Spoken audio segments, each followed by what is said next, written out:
ప్రియులారా, ప్రభువును ఆరాధించడానికి వచ్చినటువంటి వారంగా మనం ఆరాధించే ప్రతిసారి కూడా ప్రభు యొక్క ఆ గొప్పతనాన్ని, ఆయన మహిమ ప్రభావాన్ని, ఆయన మనకు చేసిన ఉపకారాలను, మేళ్లను తలపోసుకుంటూ మనం ఆరాధన చేస్తాం. ఈ ఉదయకాలం కూడా కొన్ని కొత్తదైన మాటలతో మనం ఎందుకు ఆయనను ఆరాధించాలి, మనం ఆయన ఎందుకు స్తుతించి పూజించాలి, ఈ మాటలు దేవుడి వాక్యం నుంచి మనం కొన్ని చూసుకొని ఆరాధనలో ప్రవేశిస్తాం. ఇప్పుడు మనం చదివినటువంటి ఈ వాక్యంలో మరొకసారి నేను చదువుతాను, గమనించండి. పరమగీతము 5వ అధ్యాయము 9వ వచనం. స్త్రీలలో అధిక సౌందర్యం వలన వేరు ప్రియులు కన్నా నీ ప్రియుల విశేషమేమి? నీవు మా చేత ప్రమాణం చేయించుకున్నటకు వేరు ప్రియుని కన్నా నీ ప్రియుల విశేషమేమి? ఈ వాక్య భాగంలో ఒకే మాట 2 సార్లు రిపీట్ చేయబడుతూ వచ్చింది. అదేంటంటే వేరు ప్రియుని కన్నా నీ ప్రియుని విశేషమేమి? ఈ ఉదయకాలము ఈ విశేషమే మన ప్రభువును ఆరాధించడానికి కారణమవుతుంది. గుర్తుపెట్టుకోండి. కనుక ఆ ప్రియులతో ఉన్న విశేషం పరమగీతం అంతటిలో కూడా 2 పాత్రలు మనకు కనిపిస్తాయి. ఒకటి పెండ్లి కుమార్తె, ఆయనే వధువు సంఘంగా. రెండవది పెండ్లి కుమారుడుగా, ఆయనే రక్షకుడైన యేసుక్రీస్తుగా మనకు కనిపిస్తారు. ఆ రాజైన సొలొమోను ఎంతో అద్భుతంగా ఒక సుందర కావ్యంగా దీనిని పరమగీతంలో రాస్తూ వచ్చినాడు. అటువంటి ఈ పరమగీతంలో ఆ యొక్క సంఘమునకు ప్రభువుకు ఉన్నటువంటి ఆ యొక్క ప్రేమాతిశయం, ఆ యొక్క ప్రేమ బంధము వివరించబడుతూ వచ్చింది. అందుకనే మనం ఈ గ్రంథం అంతటిలో కూడా ఎంత ఒక ఉన్నత స్థాయిలో ఆ వధువు యొక్క సౌందర్యాన్ని, అలాగే ఒక ఉన్నత స్థాయిలో ఆ వరుడు యొక్క సౌందర్యాన్ని అక్కడ వివరించడం జరుగుతుంది. మీరు టైం ఉంటే ఇంటికి వెళ్ళి చదువుకోండి. పరమగీతాల్లో 5వ అధ్యాయం అంతా ఆ యొక్క వరుడైనటువంటి యేసుక్రీస్తు ఎలాంటి అద్భుతమైనటువంటి సౌందర్యం గలవాడో మనం చూస్తాం. అలాగే 6వ అధ్యాయం అంతా కూడా ఆ వధువు అయినటువంటి సంఘము ఎంత సౌందర్యం గలదో మనం చూస్తాం. ఈ 2 అధ్యాయాల్లో ఆ యొక్క వధువు సంఘాన్ని, వరుడైన క్రీస్తును వర్ణించిన విధానము ఒక అద్భుతం. ఈ సమయంలో అటువంటి సౌందర్యవతి అయిన ఆ సంఘ వధువుని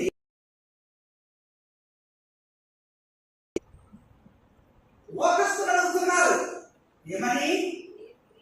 స్త్రీలలో అధిక సౌందర్యవతారా, వేరు ప్రియుని కన్నా నీ ప్రియుని విశేషమైంది. ఈ ఉదయకాలము సంఘ వధువుగా ఆ వరుడైన యేసుక్రీస్తుని ఆరాధించుకొచ్చిన మన జీవితాల్లో ఆయన విశేషం ఏంటో మనం చెప్పగలుగుతామా? తెలుసుకున్నాం. అని అంటున్నారు, ఆమె యెరూషలేము గీతంలో పడి ఆ శూలమితి పరిగెత్తుతూ అనేకమైన వారిని అడుగుతుంది, ఓ యెరూషలేము కుమార్తెలారా, నా ప్రియుడు నీకేమైనా కనిపించాడా? నా ప్రియుడు నీకేమైనా కనిపించాడా? కనిపిస్తే చెప్పండి. ఆయన యొక్క ప్రేమాతిశయం చేత నేను ముచ్చిపోయినాను. ఆయన నేను కనుమనంతలో ఆయన వెళ్ళిపోయాడు. ఇప్పుడు నాకు ఆయన కనిపించట్లేదు.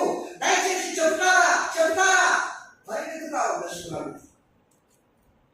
అప్పుడు లోకం అంటుంది, వేరు ప్రియుడిగా నీ ప్రియుడి విశేషం ఏంటి? నేను ఎలా చెప్పగలమైంది అంటే అప్పుడు చెప్తుంది. ఆ తర్వాత మీకు 10వ వచనం నుంచి 5వ అధ్యాయంలో 16వ వచనం వరకు కూడా ఆ ప్రియుల విశేషాలన్నీ చెప్తా పోతాం. అయితే ఈ ఉదయకాలము ఆ ప్రియుడిలో, ఆ రక్షకుడైన యేసు ప్రభువులో ఉన్న ఆ యొక్క విశేషాలు మనం కొన్ని తెలుసుకొని మనం ప్రభువును ఆరాధించడానికి సిద్ధపడదాం. కనుక వేరు ప్రియుడి కన్నా నీ ప్రియుడి విశేషం, ఆ ప్రియుడైన యేసుక్రీస్తు యొక్క విశేషం ఏంటో ఇప్పుడు మనం తెలుసుకుందాం. మొదటిగా ఆయనలో ఉన్న ఆ విశేషాలు ఏంటంటే ఎన్నో ఉంటాయి, కానీ మనం కొన్ని మాత్రమే మన సమయాన్ని బట్టి మనం ధ్యానం చేసి ఆ ప్రభుని ఆరాధన చేస్తాం. మొదటిగా ఆ ప్రియులలో ఉన్న విశేషం చూద్దాం. చూడండి, నిర్గమకాండము 15వ అధ్యాయము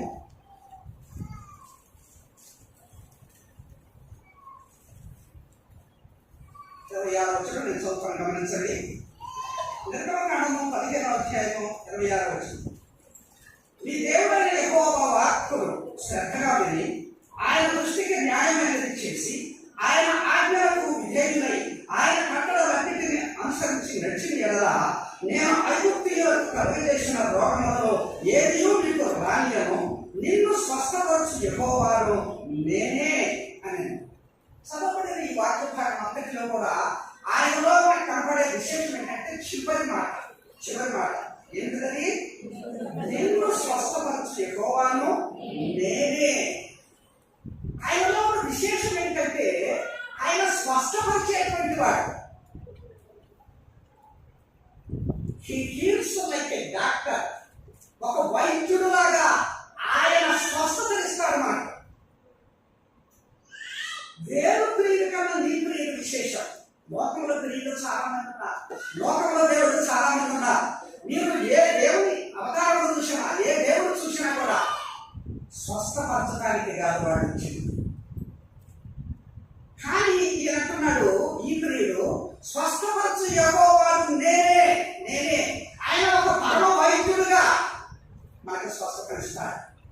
లోకంలో ఉన్న వాళ్ళందరూ కూడా వారి యొక్క ఉద్దేశాలు నెరవేర్చుకోవడానికి వస్తే యేసు ప్రభు ఏ ఉద్దేశం కొరకు ఈ లోకానికి వచ్చాడో మీరు మత్తయి సువార్త 9వ అధ్యాయము 12-13 వచనాలు చూడండి. మత్తయి సువార్త 9వ అధ్యాయం 12-13 వచనాలు. ఆరోగ్యం గల వారికి వైద్యుడు అక్కడ లేదు, నేను పాపులను పిలవచ్చింది, నీతిమంతులను పిలవరాలేదు. చూడండి ఈ విశేషం. ఆరోగ్యం గల వారికి వైద్యుడు అక్కడ లేదు అంటే ఈయన ఎవరు? పరమ వైద్యుడు. ఆరోగ్యం లేని వారికి స్వస్థత ఇచ్చేటువంటి వాడు. గుర్తించాలన్నమాట. అందుకని ప్రభు అక్కడ ఆ మాట అన్నాడు. సాధారణంగా లోకంలో ఒక హాస్పిటల్కి వెళ్ళామంటే ఏదో రోగం ఉంటేనే వెళ్తారు, రోగులు మాత్రమే హాస్పిటల్కి వెళ్తారు, రోగుల కొరకు మాత్రమే వైద్యులు ఉంటారు. కానీ ఈయన రోగుల కొరకు స్వస్థత ఇవ్వడానికి వచ్చినటువంటి వాడు.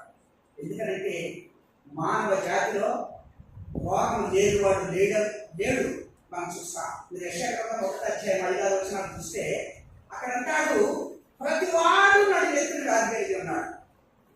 ప్రతి వాడు అనే మాటలో ఏం ధ్వనిస్తుంది మనకు? మనుషులలో ఎవడు వ్యాధి లేని వాడు లేడు అని మనం చూస్తాం.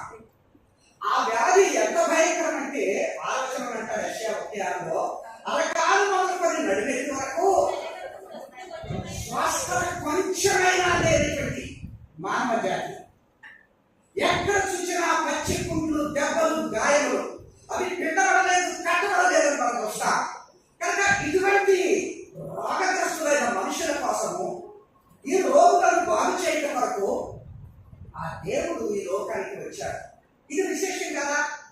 లోకంలో మీరు ఏ దేవుడైనా చూడండి, వాడు వచ్చిందల్లా పాపులను నశింపజేయటానికి, దుష్టులను సంహరించడానికి. మీరు చూడండి, అవతారాలను చెప్పుకుంటారు. ప్రతి అవతారంలో ఒక దుష్టులను సంహరించడానికే దేవుడు అనబడిన వాడు అవతారాలు ఎత్తి వచ్చారు. కానీ ఈ అవతారంలో, ఈ నరావతారంలో, ఈ యేసు ప్రభు అనేటువంటి అవతారంలో ఆయన కేవలం పాపుల కొరకు మాత్రమే వచ్చాడు. ఇది విశేషం. కనుక ఆయన అంటాడు, నేను పాపులను రక్షించడానికి వచ్చినటువంటి వాడు. 1 తిమోతి 6:1-15 చెప్పబడినట్లుగా పాపులను రక్షించడానికి క్రీస్తు యేసు ఈ లోకానికి వచ్చాడు. ఆ మాట ఎంత నమ్మదగినదిగా, పూర్ణాంగీకారములకు యోగ్యమైనదిగా ఉంది గమనించాలి. పాపులను రక్షించడానికి వచ్చినటువంటి వాడు. అందుకని ఆయన వెదకి రక్షించాడు నరకానికి పోయేటువంటి జనాంగాన్ని. ఎంత గొప్ప విశేషం కలిగినటువంటి వాడు. కనుక ఒక వైద్యుడులాగా ఆయన పాపముల నుంచి మనలను బాగు చేసి స్వస్థపరచడానికి వచ్చినటువంటి వాడు. నిన్ను స్వస్థపరచు యెహోవాను అందుకనే మలాకి 4:2 అంటాడు, ఆయన రెక్కలు మనకు ఆరోగ్యం ఇస్తాయి. ఆయన మన మీద ఉదయించినప్పుడు, ఆయన మన మీద ప్రకాశించినప్పుడు మన యొక్క జీవితాలలో ఉన్న పాపము అది పటాపంచలైపోతుంది, మనకు ఆరోగ్యం కలుగుతుంది. ఎందుకంటే ఆయన పరమవైద్యుడు కనుక పిల్లల ఆయన స్వస్థపరిచే వైద్యుడు మనకు. ఇది మనకు ఇందులో విశేషం. లోకంలో మీరు బేరీజ్ వేసుకోండి, మీరు పోల్చి చూసుకోండి, ఎవ్వరూ కూడా ఇటువంటి లక్షణం కలిగిన, ఇటువంటి విశేషం కలిగినటువంటి వాడు మరొకటి లేడు. ఆయన యేసు ప్రభు మాత్రమే. ఆయన పరమ వైద్యుడుగా మనలను బాగు చేయడానికి, స్వస్థపరచడానికి ఈ లోకానికి వచ్చినటువంటి వాడు. అది ఆ క్రియలో ఉన్న విశేషంగా మనం చూస్తాం. ఇక రెండవ విశేషం చూద్దాం. పరమగీతము 2వ అధ్యాయము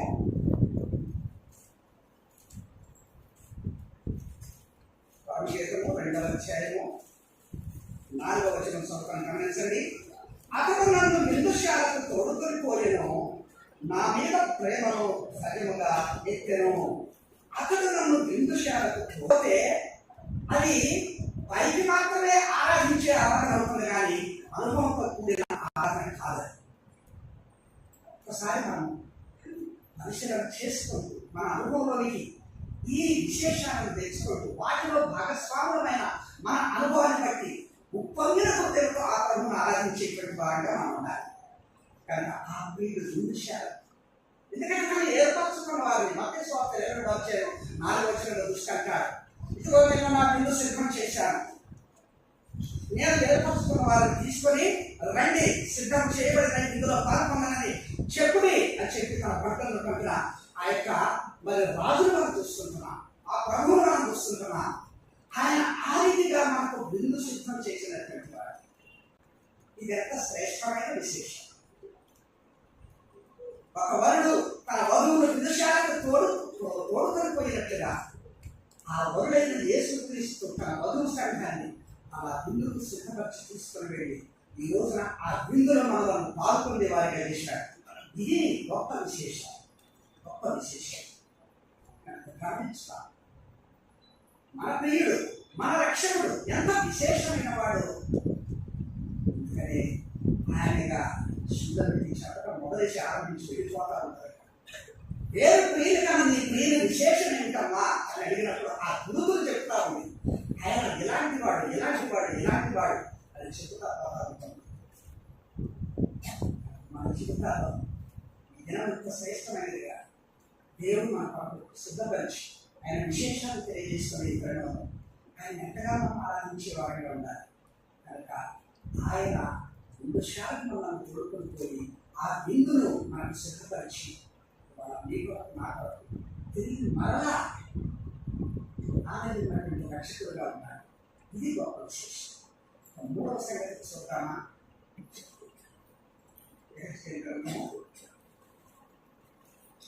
34వ అధ్యాయము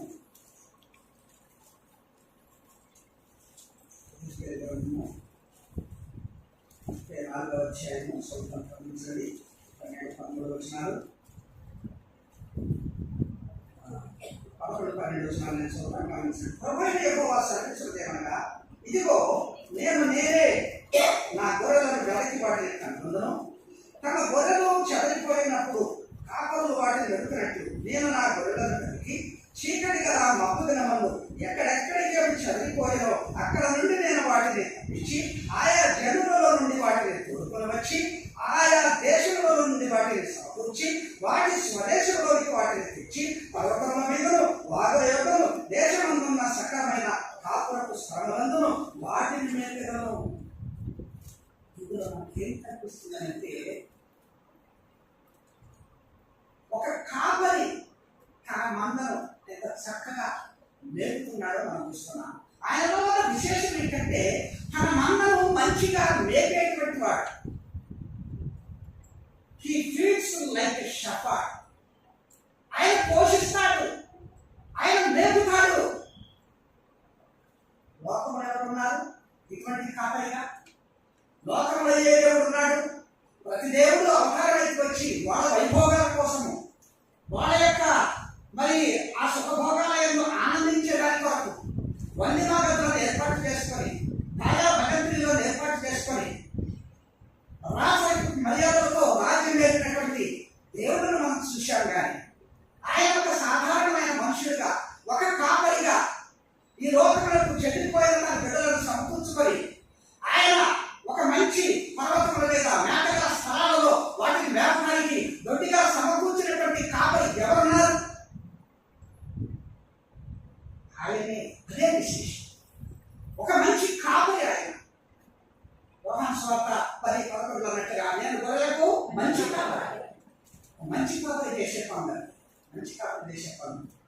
ఇంకా మంచి కాపరి ఏం చేస్తారో తెలుసా? యెషయా గ్రంథము 49వ అధ్యాయము 10వ వచనం చదువుతాను. యెషయా గ్రంథము 49వ అధ్యాయం 10వ వచనం. వారి యందు కరుణించువాడు వారిని తోడుకొని పోవచ్చు, నీటి కుక్కల యొక్క వారిని నడిపించును, కాబట్టి వారికి ఆకలి అయినను తప్పి అయినను కలగదు, ఎండమాకులైనను ఎండ అయినను వారికి కలగదు. వారి యందు కరుణించువాడు వారిని తోడుకొని పోవచ్చు. ఈ కాపరి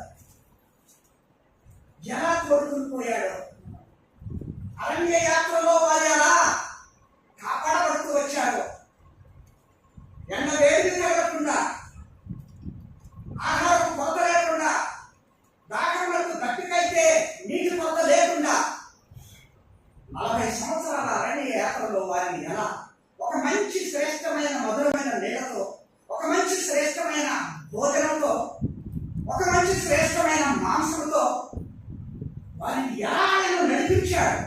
ఎలాంటి కాపరి ఆయన. అన్ని సంవత్సరాలలో వాళ్ళ వస్త్రాలు పాతగిపోలేదే, వాళ్ళ కాళ్ళకు వాపు రాలేదే, వాళ్ళ చెప్పులు అరిగిపోలేదే. ఎలా నడిపించాడు ఆయన.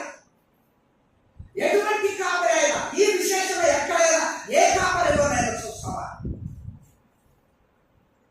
అది దీనిలో ఉన్నటువంటి గొప్పతనం, ఈ ప్రియులో ఉన్నటువంటి విశేషం. కనుక దేశం మీద మబ్బులుగా ఉన్న పరిస్థితుల్లో, చెదిరిపోయే పరిస్థితుల్లో నేను వాటిని అన్నిటిని తీసుకొని ఒక దగ్గర సమకూర్చి వాటిని నేను వెళ్తా. ఇవాళ అదే చేశాడు. ఈ వాగ్దానం 100% నెరవేర్చాడు.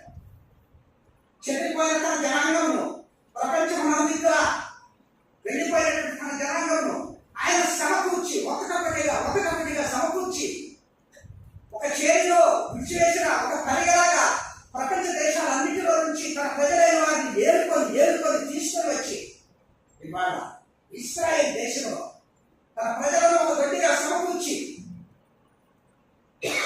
వారిని ఎలా పోషిస్తున్నాడు. ఎండమావులు ఎలాగి నీరు లేని పరిస్థితుల్లో ఆ దేశానికి ఆ దేవుడు చేస్తున్న వారిని గొప్ప కార్యాలు చూస్తే ప్రపంచ దేశాలన్నింటిలో నుంచి తీవ్రంగా వెళ్ళిపోతున్నారు మంత్రులు. వారి టెక్నాలజీని చూసి నేర్చుకొని వాళ్ళ దేశాల్లో దాన్ని ఇంప్లిమెంట్ చేయడానికి. అది మన దేశానికి వచ్చింది, మన రాష్ట్రానికి కూడా వచ్చింది ఇజ్రాయెల్ టెక్నాలజీ. వాళ్ళ ఎడారి భూమిలో కూడా సస్యశ్యామలమైన పంటలు పండించే ఎడారి పంటల యొక్క ఆ టెక్నాలజీ అక్కడి నుంచి తెచ్చుకొని వచ్చి ఆ చుక్కలుగా బొట్టుగా విడిచే నీటి ఆ సాగు ఇవాళ భారతదేశంలో పండిస్తున్నారు. ఎక్కడి నుంచి వచ్చింది? దేవుడు తన ప్రజలను అలా సమకూర్చి ఒక చోట చేర్చి వారికి ఇచ్చినటువంటి అద్భుతమైనటువంటి కాపుదారు. అదే ఒక మంచి కాపరి యొక్క కాపుదారు.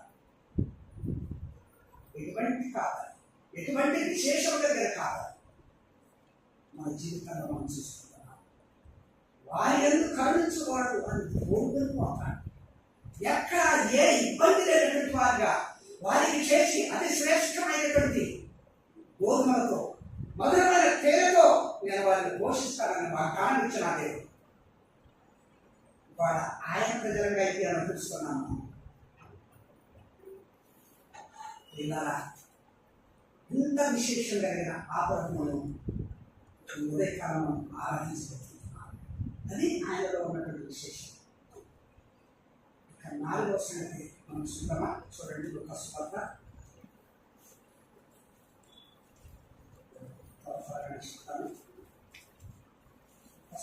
11వ అధ్యాయం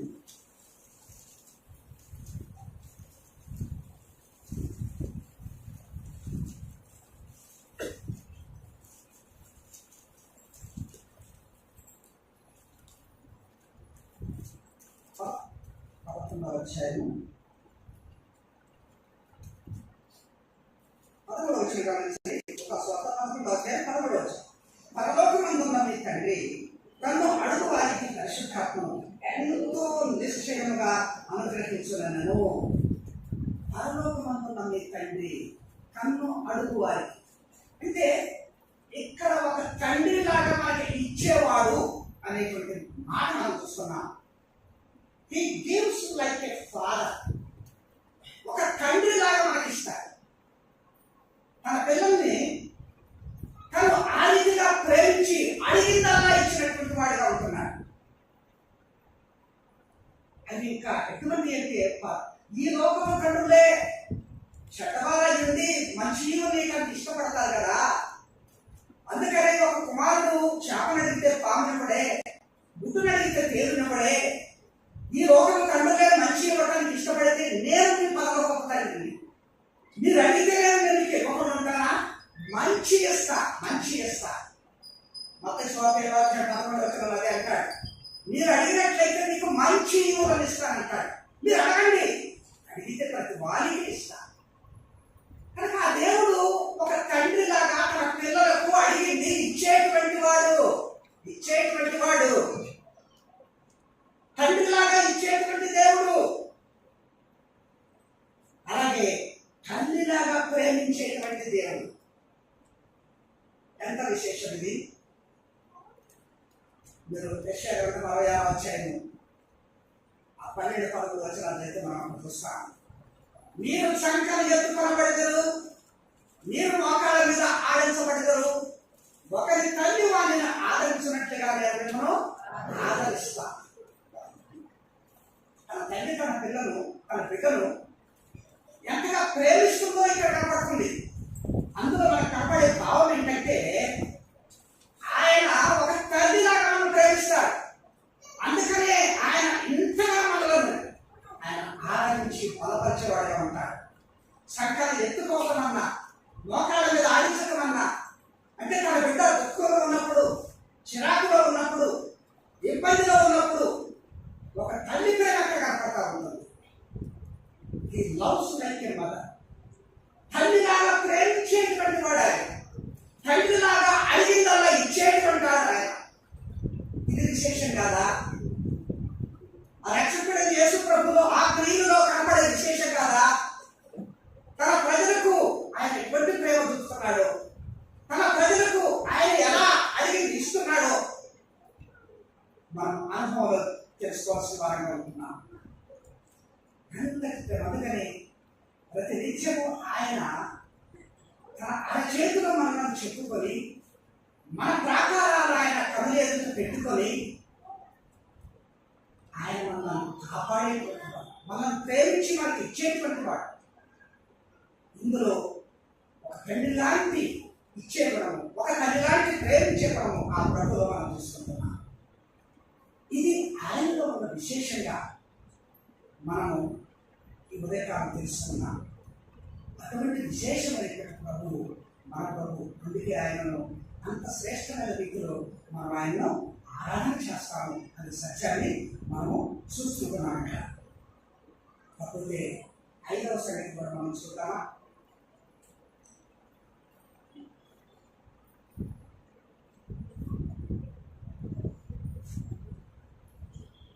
స్వార్థ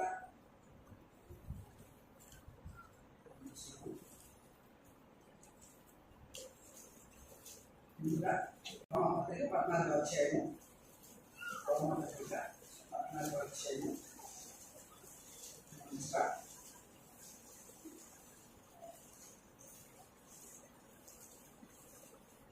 రోమపత్రిక 14వ అధ్యాయము 9వ వచనాన్ని స్వతంగా గమనించండి. రోమపత్రిక 14వ అధ్యాయం 9వ వచనం. కానీ మృతులకును సజీవులకును ప్రభువై ఉండుటకు ఇందు నిమిత్తమే కదా క్రీస్తు చనిపోయి మరలా బ్రతికాడు. ఈ మాటలో మనకు బోధపడే అంశం ఏంటంటే, తాను మృతులకును సజీవులకును ప్రభువై ఉండుటకు. యేసు ప్రభు ఎవరంట? చచ్చిన వాడకు బ్రతికిన వాడకు కూడా ప్రభు. అందుకే ఆయన పునరుత్థానం చేసినటువంటి వాడు. లోకంలో ఎవరు ఎప్పుడు కూడా మరణమును జయించిన వారు లేరు. ఆయన ఒక్కడు మాత్రమే ఈ లోకంలో మరణమును జయించి లేచినటువంటి వాడు. ఎందుకోసము? ఆయన అందరికీ, అది మృతులకైనా సజీవులకైనా ప్రభువుగా ఉండటానికి. ఒక ప్రభు ఏం చేస్తాడు? తన ప్రజలను ఆజ్ఞాపిస్తాడు, తన మంత్రులను ఆజ్ఞాపిస్తాడు, తన సేనాధిపతులను ఆజ్ఞాపిస్తాడు. ఆజ్ఞలు జారీ చేసి వారి మీద ప్రభువుగా ఉండేటువంటి వాడు. అంటే ఈ ప్రియుడు ఆయన ప్రభువుగా. అందుకని దేవుడు మన రక్షకుడైన యేసు ప్రభువును ప్రభువుగా నియమించినాడు. మీరు ఎవరైతే సిలువ వేసి చంపినారో ఆయననే ఆ తండ్రి అయిన దేవుడు సజీవుడిగా లేపి ప్రభువుగా ఆయన నియమించినాడని ఆ రోజు పెంటెకొస్తు పండుగ రోజు పేతురు ఆ ప్రజలందరికీ బోధ చేయడం మనం చూస్తాం. ఆ ప్రభు ఆజ్ఞాపించేటువంటి వాడిగా ఉన్నాడు. ఇవాళ ఆయన మనకు ఆజ్ఞాపించేటువంటి వాడిగా ఉన్నాడు. కానీ మనం ఆయన ఆజ్ఞను ఎంతవరకు కైకుంటున్నాము? ఆయన ప్రేమిస్తున్నామంటే ఆయన మాట అంటాడు. యేసు ప్రభు యోహాను సువార్త 14:20 అంటాడు, మీరు నేను చెప్పిన ఈ ఆజ్ఞలను గైకొనినప్పుడే మీరు నన్ను ప్రేమించేవారుగా ఉంటారు అనే మాట అక్కడ వాడతారు. యోహాను 14:21. మనం ఆయన ప్రేమిస్తున్నాము, ఆయన కనపరుస్తున్నాము అనే విధానంలో ఆయన ఆజ్ఞను మనం ఎంతవరకు గైకొంటున్నాము. ఆయన ఆజ్ఞాపించేటువంటి వాడు. అప్పటికి కూడా ఆయన అంటాడు, నేను మీకు ఒక కొత్త ఆజ్ఞ ఇస్తున్నాను అంటాడు. యోహాను సువార్త 14:34. ఏమిటి ఆ కొత్త ఆజ్ఞ అంటే, మీరు ఒకరినొకరు ప్రేమించుకోండి అని. ఎంతవరకు ప్రేమించుకుంటున్నారు? ఆజ్ఞాపించే ప్రభు మనకున్నప్పుడు ఆయన ఆజ్ఞను కైకొనే ఆ స్థితి మనకున్నా. ప్రభువులో ఉన్న విశేషం ఏంటంటే, ఆయన ప్రభువుగా హెచ్చించబడిన తర్వాత ఆయన మోసమే ఆజ్ఞాపించబోతున్నాడు, మోసం శాసించబోతున్నాడు. అట్టి విశేషమైనటువంటి ప్రభు. అందుకని ఆయన ప్రభువులకు ప్రభు అని మనం చూస్తాం కదా. ఆయన ప్రభువులకు ప్రభు. 1 తిమోతి 6:15 చూస్తే ఆ తదుపరి మాట కూడా దానికి చూడండి. 1 తిమోతి 6:15 ఆ మాట చదవండి. ఆయన రాజులకు రాజును ప్రభువులకు ప్రభువునై ఉన్నాడు. ప్రభువుకే ప్రభు కనుక ఆయన ఆజ్ఞాపించగలరు.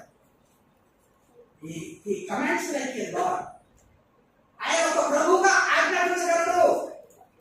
ఆయన ఒక రాజుగా పరిపాలన చేయగలడు. ఎందుకంటే ఆయన రాజులకు రాజు. రాయబడి వచ్చింది కదా, మనం చూస్తాం మన ఎదురుగానే. ఈ రాజు నీ ప్రభు, నీ సౌందర్యం. ఈ రాజు ఎవరట? నీ ప్రభు. ఆయన ప్రభువుగా రాజుగా అనుకున్నటువంటి వాడు. అంటే ప్రభువుగా ఆజ్ఞాపిస్తున్నాడు, రాజుగా మనల్ని పరిపాలిస్తున్నటువంటి వాడు. ఎందుకంటే రాజులకే రాజు కదా ఆయన. ఆయన మామూలు రాజు కదా, మహిమగల రాజు కదా. అందుకనంట కుటుంబారా తలలు పైకెత్తుకోనండి, పైకెత్తుకోనండి, మహిమగల రాజు ప్రవేశించినట్లు. కీర్తన 24 వస్తాడు. ఇంటి మహిమగల రాజు ఏం చేస్తాడు? పాలన చేస్తాడు. ఇంటి ప్రభుగా ఉన్నవాడు ఏం చేస్తాడు? ఆజ్ఞాపిస్తాడు. ఇది ఆయనలో ఉన్న విశేషం. ఒక ప్రభువుగా ఆజ్ఞాపిస్తాడు, ఒక రాజుగా పాలిస్తాడు. ఆయన పాలన అంతమలేనిది, ఆయన రాజ్యం అంతమలేనిది. అందుకనే ఆయన అంటాడు, మత్తయి 25 అక్కడ 34 చూస్తే, లోకము పుట్టినది మొదలుకొని మీ కొరకు సిద్ధపరిచిన ఈ రాజ్యంలో ఇంకొక రాజ్యాన్ని సిద్ధపరిచాను. ఆ రాజ్యానికి రాజును నేనే, అయితే నాతో పాటు మీరు కూడా రైతే. ఎంత విశేషమైనటువంటి ప్రభుత్వాలు. కనుక పిల్ల 5వ విషయాన్ని మనం ఏం చూస్తున్నామంటే, ప్రభువుగా ఆజ్ఞాపించేటువంటి వాడు. ఈ కమాండ్స్ లైక్ ఎ లార్డ్, ఈ రైన్స్ లైక్ ఎ కింగ్. రాజుగా పరిపాలన చేసేటువంటి వాడు. ఇది ఆ ప్రియులలో ఉన్న విశేషం. ఈ ఉదయకాలంలో ఇంత విశేషం దగ్గర ప్రభుత్వం మనం ఆరాధించబోతున్నాం. గమనించండి. లేకపోతే 6వ సంగతి, 7వ సంగతి ఒక 3 నిమిషాల నుంచి ముగిస్తాం. చూద్దాం. 6వ సంగతి గమనించినట్లయితే, హెబ్రీ పత్రిక 2వ అధ్యాయము, హెబ్రీ పత్రిక 2వ అధ్యాయము 12వ వచనంలో రాయబడిన మాట,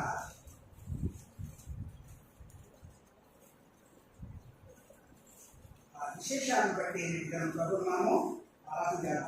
హెబ్రీ పత్రిక 2వ అధ్యాయం 12వ వచనం, నీ నామము నా సహోదరులకు ప్రచురపడుతును. చూడండి, పరిశుద్ధపరచు వారికి పరిశుద్ధపరచబడే వారికి అందరికి ఒకటే నోము. ఈ హేతు చేతను వారిని సహోదరులని పిలుచుటకు ఆయన సిగ్గుపడక, వారిని సహోదరులని పిలుచుటకు సిగ్గుపడక. He treats like a brother.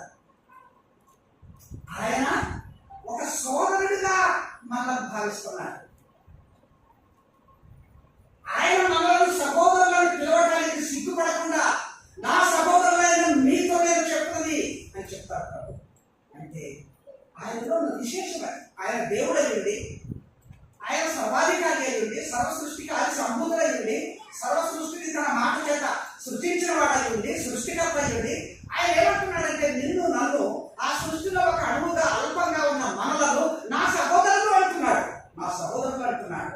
అందుకు ఆయన ఏమాత్రమూ సిగ్గుపట్టలేదు. కనుక ఒక సహోదరుడిగా మనల్ని భావించేటువంటి వాడు అంత మాత్రమే కాదు, ఒక స్నేహితుడిలాగా మనతో మాట్లాడేటువంటి వాడు. యోహాను సువార్త 15:14 వచనంలో అంటాడు. యోహాను సువార్త 15:14 వచనం, నేను మీకు ఆజ్ఞాపించు వాటిని మీరు చేసి మీరు నాకు స్నేహితులై ఉన్నారు. స్నేహితులా భావించాడు తన శిష్యులను, తన ప్రజలను. ఇందులో మనము ఈ 6వ విషయం ఏం చూస్తున్నామంటే ఆయన సహోదరుడిగా మనల్ని భావించి ఆయన మనల్ని స్నేహితులుగా మనతో మాట్లాడేటువంటి వాడు. ఇది ఆయన విశేషం. ఎందుకంటే దేవుడే మనుషులతో ఇటువంటి బాంధవ్యాన్ని, బంధుత్వాన్ని కలిగి ఆయన కేవలము మనం ప్రేమించిన వాడిగా ఉంటున్నాడు. ఎంత శ్రేష్టమైనటువంటి విశేషం.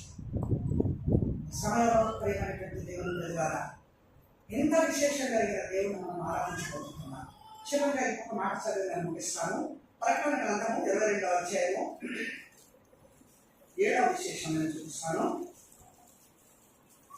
ప్రకటన గ్రంథము 22వ అధ్యాయము 12వ వచనంలో ఒక మాట రాయబడింది. చివరిగా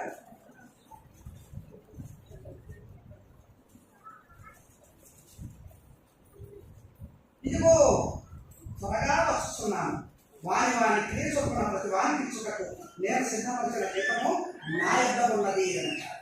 నేను సిద్ధపరిచిన జీతము నా యొద్ద ఉన్నది అంటాడు.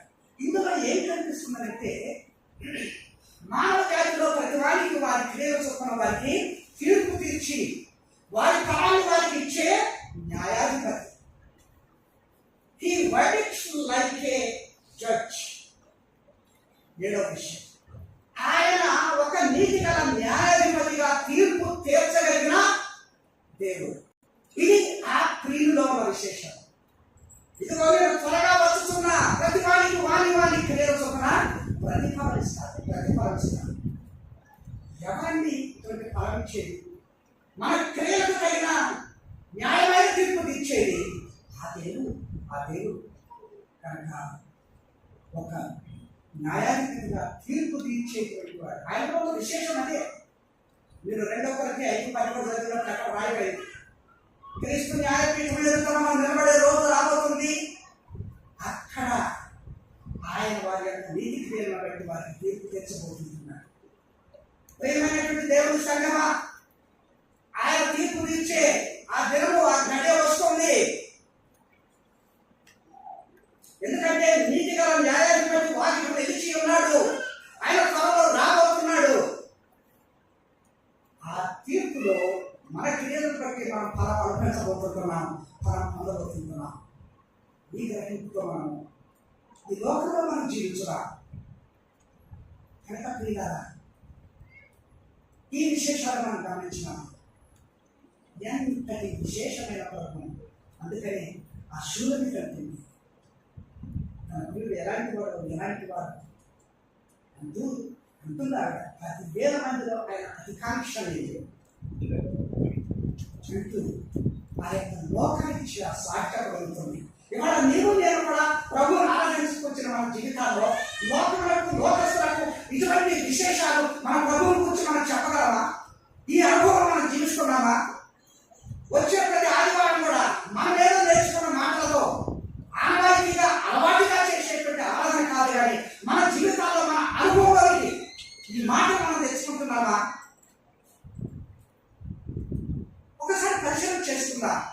ఇన్ని శ్రేష్టమైన ఈ 7 శ్రేష్టమైన విశేషత కలిగిన ఈ ప్రభువుని మనం నేటి ఉదయకాలం ఆరాధించబోతూ ఉంటుండగా ఆ 7 విశేషంలో నీవు నేను కూడా అనుభవంతో ఉన్నామా? ప్రతి విషయాలన్నిటిని కూడా మనం గ్రహించినటువంటి వారై ఆ ప్రభువును ఆరాధిస్తే అది మనకు ఎంత ధన్యతగా ఉంటుంది. అట్టి విశేషమైన మనం మన హృదయాలు సిద్ధపరచబడిన వారిని యోగ్యమైన రీతిలో ఈ 7 విశేషం కలిగిన ఆ ప్రభువుని మనము ఆరాధించాలి.